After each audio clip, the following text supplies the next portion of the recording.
Welcome back to Things You Don't Know. I'm Chandler Foster, joined by my fellow crusaders for Boots on the Ground history, Dr. William Weaver, who combines music and science, and the almost caped crusader, Dr. Sean Deneen, who keeps us rooted in what really happened. Thanks to Chandler Foster, who brings some fresh air to our group and challenges us to always bring out our best. Today, we are talking about rugs, something so common that most people rarely stop to think about them. But rugs are far more than decoration. Their history touches survival, comfort, trade, religion, status, symbolism, and art. Absolutely, Dr. Weaver, and that really is part of what makes this topic quite interesting. A rug can seem ordinary, but once you start asking where it came from and why people made it, then you quickly realize that it tells you a lot about how people lived, didn't it, Dr. Deneen? That's right, Chandler. Rugs belong to a very old human story. The effort to make shelter more comfortable, more beautiful, and ultimately more meaningful. Yeah, so let's take a look at why. Why were rugs invented? At the most basic level, rugs were invented because people needed protection from the ground and from hard floors. Bare earth can be pretty cold.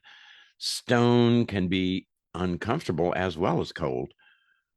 A woven covering adds warmth, softness, and a cleaner place to sit, sleep, work, or pray.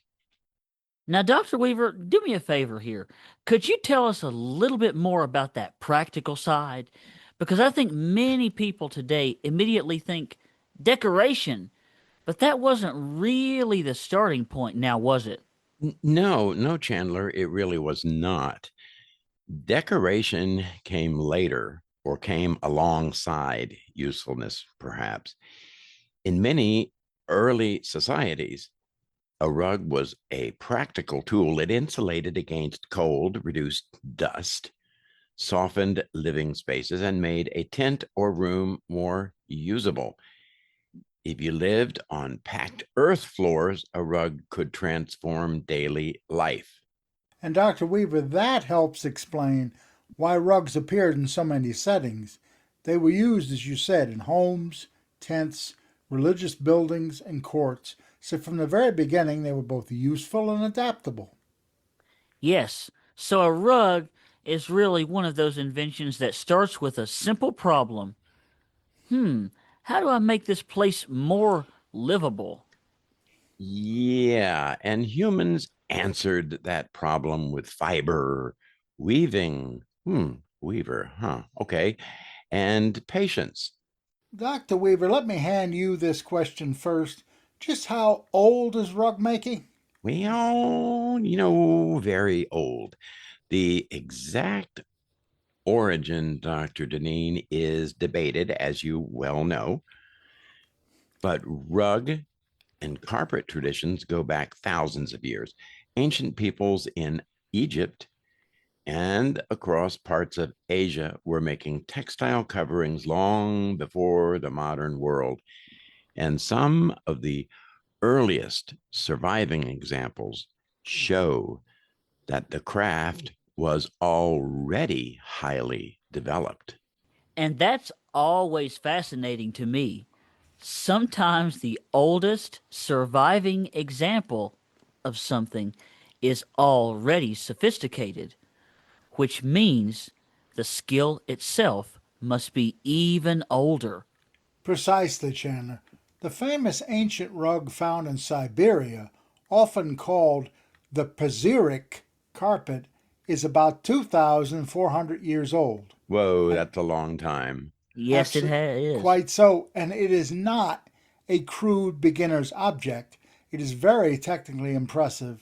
That suggests a much deeper weaving tradition behind it. Yeah, and that is often how history works. The surviving evidence is usually just a small piece, of a much longer story. By the time we find a beautifully made rug in the historical records, generations of people may already have been refining those techniques. Right, Chandler? Now, Dr. Deneen, could you tell us where rug making really took roots as a major tradition? Certainly, Chandler. Some of the strongest rug making traditions developed in Central and Western Asia, Persia, Anatolia, the Caucasus, and the surrounding regions. Those areas had herding cultures, access to wool, and trade networks that helped spread both techniques and designs. Yeah. So you mentioned all kinds of different materials. So, what materials were used were, well, one of the best ways to understand rugs is to look at what they were made from. The materials tell you about climate, animals, trade, and as you point out, Dr. Deneen, local resources. And I'm sure that's kind of interesting, don't you think, Chandler? I think it is. Now, Dr. Weaver, you were talking about all these materials, right? Well, if you don't mind, why don't you walk us through and tell us about some of the main materials, the main ones? Of course, I'd be happy to. Wool was one of the most important materials, and for good reason. It is warm, durable, and widely available in places with sheep. Now, goat hair and camel hair were also used in some regions. Cotton often served as part of the rug's foundation, the underlayment, and silk. Yeah, silk was used for finer, more luxurious rugs. Right, Dr. Deneen? Quite so. The material often reflected who the rug was for. A hard wearing wool rug was probably intended for ordinary daily use. A silk rug could signal wealth, status, or ceremonial importance. So the rug is also a marker of class and access, huh, Dr. Weaver? Yeah, very much so, Chandler. And then there are the dyes. Natural dyes come from plants, insects, roots, bark, and minerals, which gave rugs their unique colors. Those colors were not just pretty, they often carried regional identity and artistic traditions. Chandler, this is a good place to remember that a rug is never just fabric on the floor. It's a result of spinning, dyeing, weaving, design planning, and a great deal of labor. That's right, Dr. Deneen. And when you think about it, that makes it a pretty darn remarkable object. A rug is part engineering, part art, and part survival technology. I like that we made him go part art, part art. I noticed that. Part art. Yeah, I did notice that. It's interesting to look at what purposes rugs served. Chan, I'm going to bring you in here. When most people hear a rug, they think of a floor covering, but historically the uses were much broader than that, weren't they? Oh, well, very much broader. You're exactly right.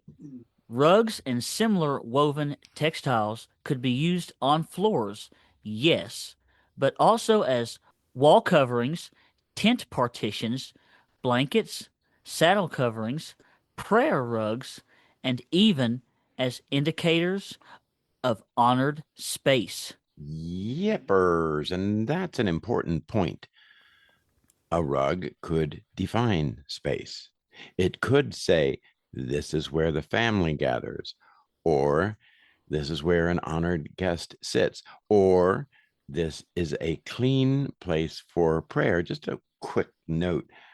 When I was a very young child, we had a special rug in our family room, which my father got from his father when they had gone to Russia. That's a whole nother story. But one of the things that they were given was this rug, and it was there, and the idea was, hey, you can talk. Wow. Yeah. In religious life, the placement of rugs mattered a great deal. Prayer rugs, for example, created a defined, clean place for worship. They played a similar role to candles. We did a candle podcast, check that out. But even beyond religion, rugs could signal order and meaning within a home or a public setting. Now, Dr. Weaver, if you don't mind, could you tell us a bit about how rugs affect the room psychologically? I'll try, Chandler, in a brief way. Rugs soften not only a surface, but also a space. They create a sense of enclosure and comfort. They make a place feel inhabited. Even today, a bare room can feel kind of cold or unfinished, while a room with a rug often feels warmer, calmer, and more human. You know what I mean, Chandler? I do, Dr. Weaver, and I actually really, seriously, really like the way you put that because it means that rugs serve both the body and the mind. I really do like that. Yeah, yeah. Every once in a while, I get one little nugget. You know, Yeah. they offer physical comfort, but as you reify, they also help create emotional comfort. Right, Dr. Deneen? Absolutely. What intrigues me is the way they become status symbols in art. Could you tell us a little bit, Dr. Weaver, about how rugs moved beyond simple household use and became a major cultural and artistic objects? Again, I'll try gladly. Once weaving traditions became more sophisticated, rugs started to carry artistic patterns, symbolic designs, and prestige value. In many societies, a fine rug became a sign of wealth, taste, and power. You know what I mean, Chandler? I do. I think I have an idea of what you're talking about, Dr. Weaver. Now, doesn't that kind of tie into trade, Dr. Deneen? It certainly does. Rugs became valuable trade goods, especially across Asian and Middle Eastern trade routes. They could travel from one region to another, carrying styles, symbols, and innate craftsmanship with them. And some rugs became true masterpieces. They were not just practical objects, they were works of art meant for courts, shrines, palaces, and elite households. So, when we look at a famous historical carpet, we're really seeing a whole society woven into it. Its resources, labor, design traditions, and its ideas of beauty. Chandler, that's very well put. Thank you, Dr. Deneen. Now, could you tell us a little bit about symbolism? Because rugs do seem to mean more than just something that you put on your floor. Chandler, they absolutely do. One of the clearest examples in our time is the phrase the red carpet. Today, when we hear that, we think of movie awards, celebrity, other honors, ceremonies, and special treatment. The idea is that certain people are welcome with distinction. And that symbolism makes sense historically, I think. Rugs and carpets have long been associated with rank and dignity. To place a fine carpet beneath someone's feet was to mark them as important. So even in language, the carpet becomes a symbol of status. Exactly. And rugs can symbolize hospitality as well, inviting someone into a carefully prepared space with rugs and furnishings in place can suggest honor, respect, peace, and welcome. And there is also symbolism in design. Certain patterns can suggest fertility, protection, order, nature, or spiritual aspiration, depending on the culture and the period. Now, Chandler, can you carry us into something that I just find really interesting, and I just wanted us to include this too: magic carpets or flying carpets. That is very interesting, Dr. Weaver. Now, could you tell us about that? Because see, that's one of the most famous rug images in storytelling, the magic carpet or the flying carpet. What do you got to say about that? Well, you told us a little story about a tradition in your family. Could you just repeat that about when someone passes, when they die? Oh, gladly, Dr. Weaver. Yes. So it's actually a tradition between my brother and me.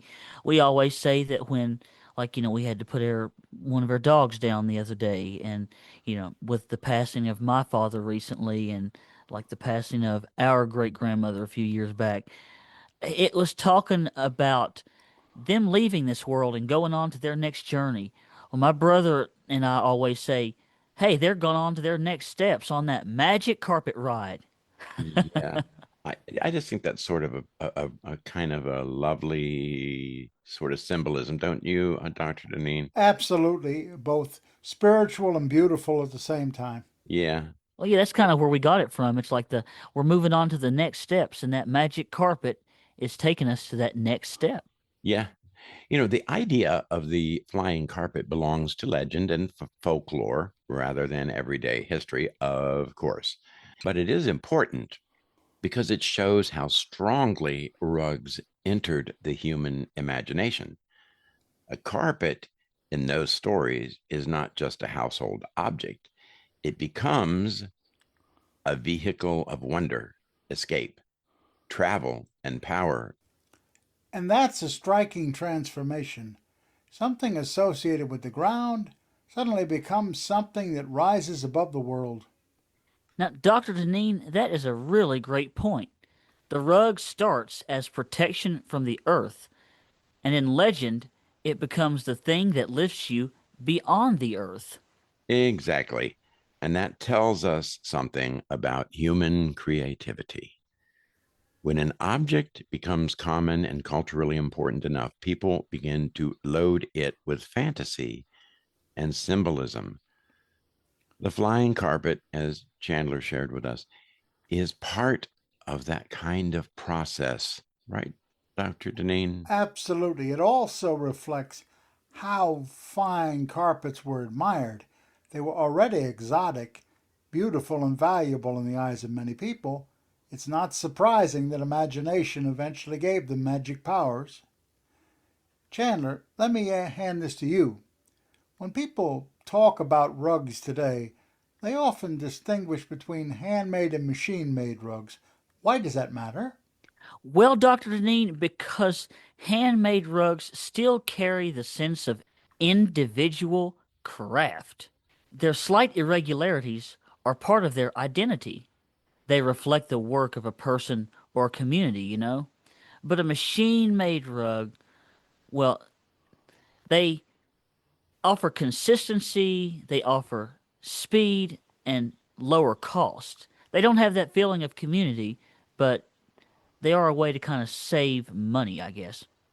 And industrialization changed that entire story about rugs. Once machines entered textile production, carpets became far more accessible. What had once been a luxury or a major household investment could become a more common item. That shift matters historically. It means the rug changed from being primarily a handcrafted cultural product into many cases an industrial consumer product. But even with that change, the old meanings never fully disappeared. No, they really did not.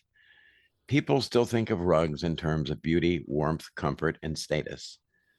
The form changed, the production changed, but the basic human attraction remained. Now let's talk about why rugs still matter, Dr. Weaver. Now, could you help us bring this all together? Why do they still matter so much today? Yeah, you always give me the hard ones here, Chandler. But I'll try. Gotta get you, man. Gotta keep you Yeah, on your toes. all right. Well, because they continue to do what they have always done, they make spaces livable. They add comfort. They shape the atmosphere.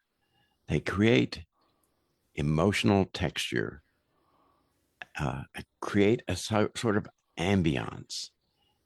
They will also add some physical texture. And historically, they're rich with meaning.